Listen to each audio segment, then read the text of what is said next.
Get ready to immerse yourself in a world of vision, inspiration, belonging, and empowerment. Brought to you by Naturals to Go, the VIBEcast is your gateway to realizing your entrepreneurial dreams. In each episode, we're here to ignite your entrepreneurial spirit, offering you the tools and insights you need to turn your dreams into reality. We're all about fostering a powerful vision, sparking inspiration, nurturing a sense of belonging, and providing the empowerment you need to thrive. So sit back, relax, and get ready to dive into the vibe. It's time to take your entrepreneurial journey to the next level. Thank you for joining us, and let's start living the vibe. Hey folks, welcome to VIBEcast. This is Linda Ballesteros, and I am your host today. I appreciate you taking some time out of your busy day to spend with me.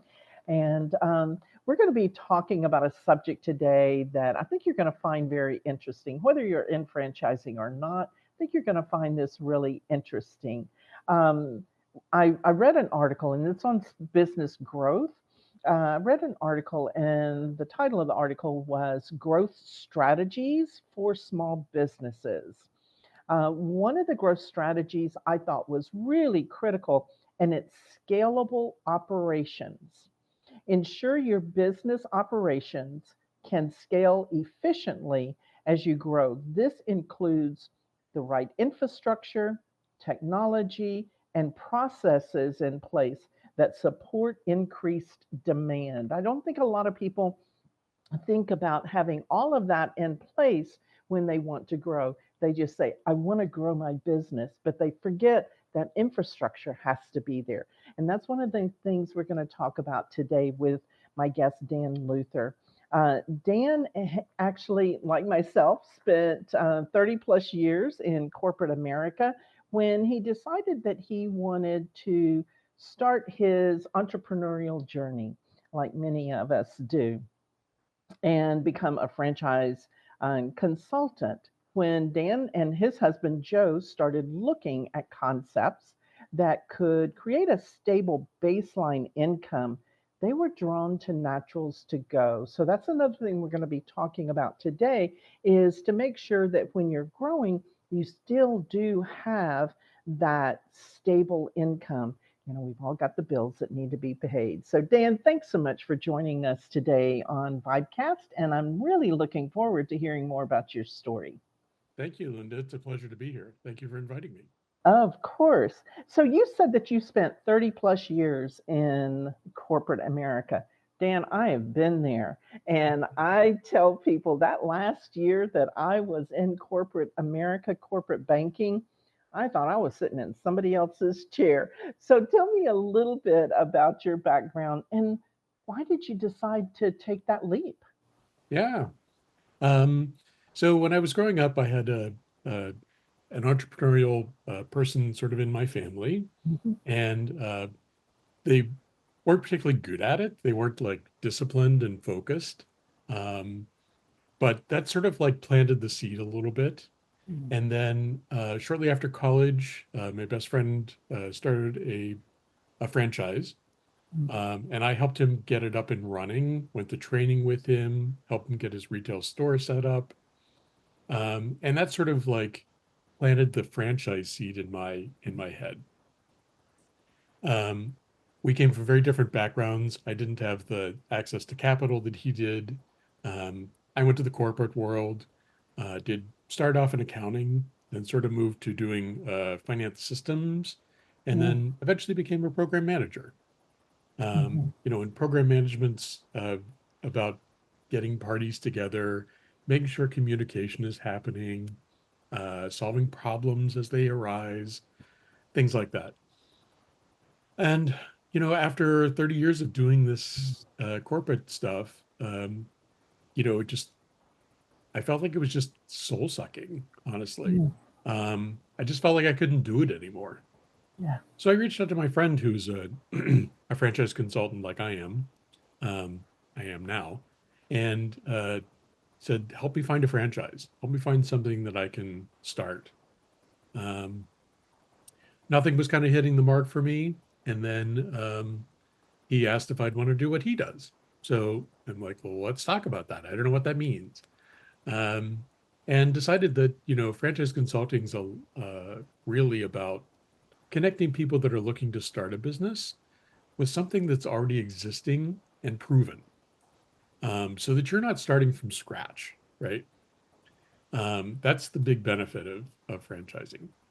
Mhm. So, and I've always loved helping people. I've always loved the process of connecting folks. So I decided to go for it. So I've been doing it a little over a year. Started in October 23. And then through that journey, I found Naturals to Go was in our catalog of 400 and so franchises. And it just struck me that it's a simple business model. Mhm. I didn't have to think about it a lot to like really kind of get my head around what the business is. Um, it's approachable. It's you know, you can spend hundreds of thousands of dollars on starting a franchise. This is much more approachable. Um, and My husband and I talked about it, and we just decided to go for it. Yeah, yeah. I love you sharing your story there because, um, Dan, I think there are a lot of people in that position, like you and I were, and you get to that point where it's just no longer fulfilling at the end of the day. I loved my job for those 30 years in banking. I loved it. I loved everything I did and the program that I was on to advance up in the company. I loved all of that. But there came a time when I thought, the song "Is That All There Is?" There came a time I wondered, at the end of the day, I'd like to feel more fulfilled, like I had made a difference. And I don't know that if you got to that point, but um, as a franchise consultant, I'm an independent consultant as well. I felt like I was helping people with their future. Tell me a little bit about how that fulfills you working with people. Yeah. So I can definitely relate. I can't say that well, it's not necessarily that I didn't love what I did at the end. It's that the culture of the company was just, the corporate world. I think we've all seen it kind of getting a little overbearing in the last 5, 10, whatever years. Or maybe I just noticed it more, honestly. Maybe I was just at that point. Um, but yeah, the helping people aspect of this is just amazing. And franchising is not for everybody. Um, and but I love having those explore conversations. Let's talk about this. You know, Give me your background. Let's understand what you've done before that might be good for you in the new, in this new entrepreneurial world. Um, and it's just fun to have those conversations, and when it clicks, when you can feel like they've got the right thing and you've got a place to put them, that's just amazing. Um, and sometimes they go through the explore process and they get a little scared, and you coach them through it, and sometimes they decide no, and that's fine, right? But when that clicks, it's just amazing. You feel the joy from them, like of having found something new. Um, and that's just invigorating to me. Yeah, and you talk about reaching that fear, and I don't want to mislead anyone because when you decide you want to move forward, there's still fear there. You just move through it. For those that don't move through it, they may have that regret at some point, saying, "Gosh, I wish I had done that." But do you find that you kind of still help to talk them through this as a consultant, even though there's fear there, and it's natural, right? Oh, totally. If you're not a little bit afraid, you're not doing the right thing, right? The whole idea of this is to expand and to uh, get out of your comfort zone. And that's where the magic happens for people. Um, and being a business owner myself, I can relate to them, sort of the fears that I had. I thought my first day of like doing this full time, I was going to be like, yay, no more corporate world. But what it was, holy crap, what have I done? Right? I had this whole world that was like my life for 30 years. And then all of a sudden there was not an IT person to call, or there was not a person in legal who could answer my question about a contract, or, um, but like you said, you just keep going. I have learned so much in this past year that I never would have gotten in the corporate world. And every mistake I make and every win I have is mine, right? Not somebody else isn't getting paid for that. The benefit is mine. Um, and I'm just loving the journey. Mhm. One of the things that I say is being an entrepreneur is a double-edged sword because the great thing about it, Dan, is you can do anything you want. And the scary thing is you can do anything you want. Right. So, I kind of had that same epiphany when I was no longer getting on the commuter bus at 5 o'clock in the morning and traveling downtown Houston to work for corporate banking. I had my desk set up at home in my home office. I had the stapler, I had the tape, I had my computer, but the phone didn't ring. Like, Yeah. oh, there's another piece of that. So there is that learning, and I don't know about you, but I have learned that gosh, I can do so much more than what my job description had given me, and I have grown so much. Yeah, it's been scary, but it does challenge you and you find things about yourself, don't you? Yeah. No, absolutely. Mhm. Um, I had a situation fairly early on where I discovered that my emails were all going to people's spam boxes. And I'm like, I don't even know Oh, where to like even begin to unpack this, right? right. Um, but it's not like there's nobody to help, right? I reached out to colleagues. I'm like, have you ever run into this? And they're like, oh yeah, you've got a blah, blah, blah, blah, blah, blah. And, I found the path. I found out how to figure that out. Yeah. And it was all out of necessity. Mm, You're like, uh, okay. But now I have that skill, and now I know yeah. if like something's weird is going on, where to go, uh, Mhm. and check Mhm. things out. So Yeah. And I think what we do as entrepreneurs is we create our support community. yes, And you find those people that are experts, and you find your own IT department in someone who is more knowledgeable. You find that marketing person, you find that social media person, and you end up having this great um, team that you just naturally help each other. yeah, It's a lovely thing when it all comes together. yeah, totally. Yeah.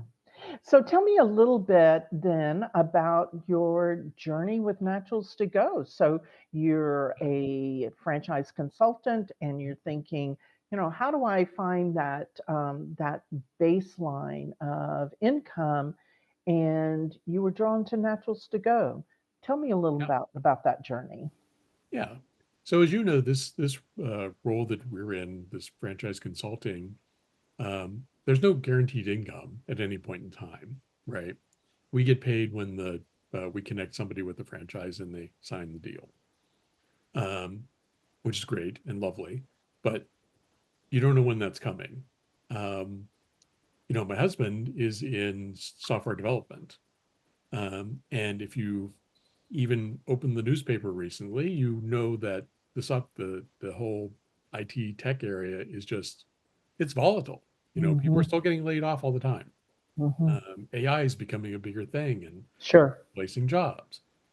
So we were looking for something that would help to stabilize sort of our income, something that we could do that, could be a side gig, hopefully, that, could provide the income that we would need to, pay the mortgage, pay the car payment, pay the insurance, things like that. And that's sort of how we came across the idea of like, okay, let's find us some sort of small business. And then luckily, one of the benefits of our job is we get exposure to a lot of different franchise opportunities. And in this case, vending is really a business opportunity because there's no ongoing franchise fee. But like I kind of said before, that it was a natural thing. It's not a difficult business to get your head around. Anybody can sort of visualize this. We've all at some point interacted with the vending machine. Um, and it was like, okay, well, people are doing this, is this a thing? And so just started to explore it more. Talked to Gary Chernow on your team, who's just a great consultant, and I love working with him. And we walked through what the process is, and at some point we're like, okay, well, let's figure out how many machines we need, and we decided to go with 12. That would be sort of our start. Um, Always having the idea in the back of our mind that this might be something we expand in the future to be a bigger business, because the other thing too is, we're at some point going to get to the retirement age, and it would be nice to have something that would be an ongoing income that would sort of help with diminished savings, once you start into the no longer getting income aspect, right? And so we just like, this kind of checks all the boxes for us. And we went for it. Yes, and the interesting thing is that I talked a little bit in the top of the show about the strategy for growth, and do you see that there is a way that you can manage that growth in a strategic way with Naturals to Go? Yeah, that's one of the beauties of being part of an organization like that. I'm not the first person in this world. There's plenty of people in the Naturals to Go family who have done this before. Um, they've started out small, they've grown at some level, um, and so there's people there that have can like assist us in figuring out how to do this sustainably, right? Because you hear about these businesses all the time that they just get over leveraged. They try to expand for the sake of expanding without having all that, what you mentioned before, the infrastructure in place to really do it well. Um, and this vending business, like any other business, is about customer service. Mhm. And if you're not providing that customer service, you have no business. You've just got a machine in a place. Um, it's really those relationships that you build with the people in your places that sort of grows your business.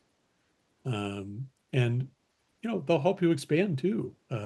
Some of our places have other locations near us, that they can refer us to. So you want to have always a good first impression there. Uh, Mhm. but we want to do it in a way that we don't overextend ourselves. Um, at some point we will probably want to hire somebody to help us with the day to day. And but sort of where's that mark? How do you like kind of get to that? And you know, right now everything's in our garage. Um, we're, California's an earthquake country, so we're well stocked at the moment. Should an emergency happen. Yeah. But if you expand to a certain point, this is no longer a garage business. We got to think about like getting a warehouse or something like that. And, Mhm. so, and we're not there yet. Mhm. We placed our first machine in May of last year, and our last machines, the last of our 12, little under a month ago. Um, so we're still what I would call new to this. Mhm. Um, but I'm always sort of thinking about like how we might expand. Mhm, mhm. Yeah, I always love those stories because um, it's that first impression, and even though you have a lot of business experience, it still can be a little overwhelming. But once you get your arms wrapped around the model, the format, the putting together a system that works for you. Um, then it just becomes like a well-oiled machine, so to speak. Yeah. So Totally. so where do you see it going for you? I know that you said that it looks like you've got all 12 machines placed. Mhm. Um, so are you going to give yourself a couple of years, or what are your thoughts about the growth? So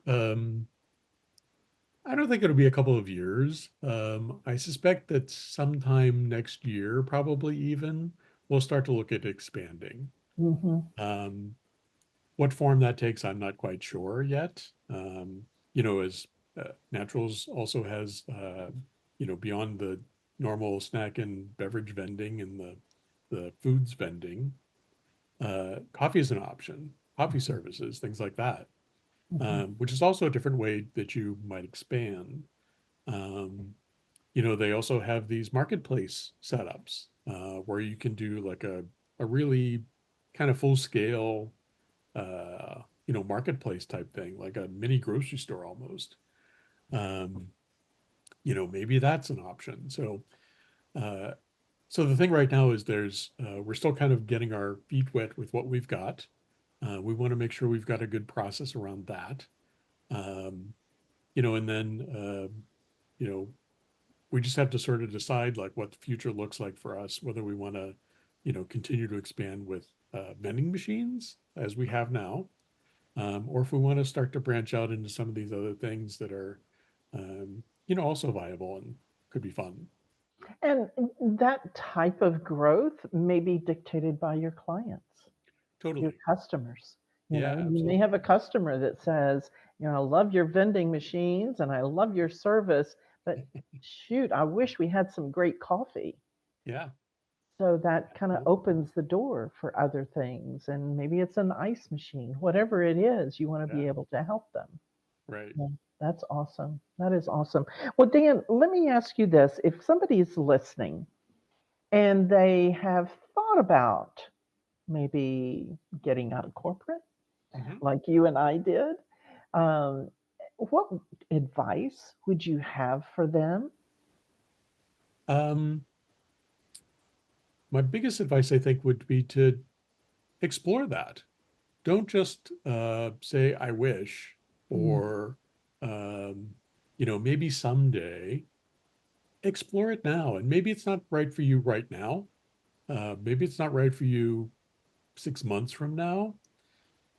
But if you don't have that conversation, you don't know what you're going to need to sort of get moving, mm, right? So have the conversation. And you may find that now is the right time for you. mm. Um, I say there's only one time that was better to start a business than now, and it was yesterday, right? Um, I think you'd mentioned, and I agree. I wish I had done this a long time ago. Mm, Um, this would have been, I can't even imagine where I'd be right now. mm, I think I would have been happier, much more of my career. Um, and who knows, yeah. um, but have that conversation. Don't be afraid to take that step. Um, even when I connect somebody with a franchise, there's no obligation to pull the trigger until you get to the very end and you signed a deal, right? Um, and nobody minds having explore conversations with people. Um, we love that energy. That's what feeds us. Mhm, Um, and if you don't ask, you don't know, right? mhm. Take And that I first step. always tell people in the early stages, just look at it as data gathering. Totally. That's all you're doing in the beginning. No commitment. It's just data gathering. Whether you do anything with that data or not, it's entirely up to you. It may not be this year, maybe it's next year, maybe it's in 5 years. But But like you said, just start. Yeah. Just start. And Yeah, they're fun conversations, right? of course. You Yeah, of know, course. I can feel the excitement in the client's voice when I'm talking to them, and Mhm. it makes me excited too. Wonderful. Dan, thanks again for coming on and sharing your story. I just love hearing stories, especially one I can relate to, because very clearly you and I were in a very similar place at some point. So, again, thanks so much for joining us today on VIBEcast, and Absolutely. appreciate your time. Thank you. Thank you, Linda. It's been a pleasure. I've enjoyed it Um, as well. Very good. So, folks, as you know, I always leave you with a quote, and this one is T.S. Eliot quote. Only those who will risk going too far can possibly find out how far one can go. Just like we've talked about today, you never know what you're capable of doing until you push the envelope and until you do it. So, folks, thanks so much for joining me today on VIBEcast, and I look forward to seeing you next time. That's a wrap for this episode of the VIBEcast. We hope you've been inspired and empowered on your entrepreneurial journey. Don't forget to like, subscribe, and follow us on all your favorite platforms to stay connected with the VIBE community. Until next time, keep nurturing that strong vision, fueling your inspiration, and embracing a sense of belonging and empowerment. Your dreams are within reach, so keep living the vibe.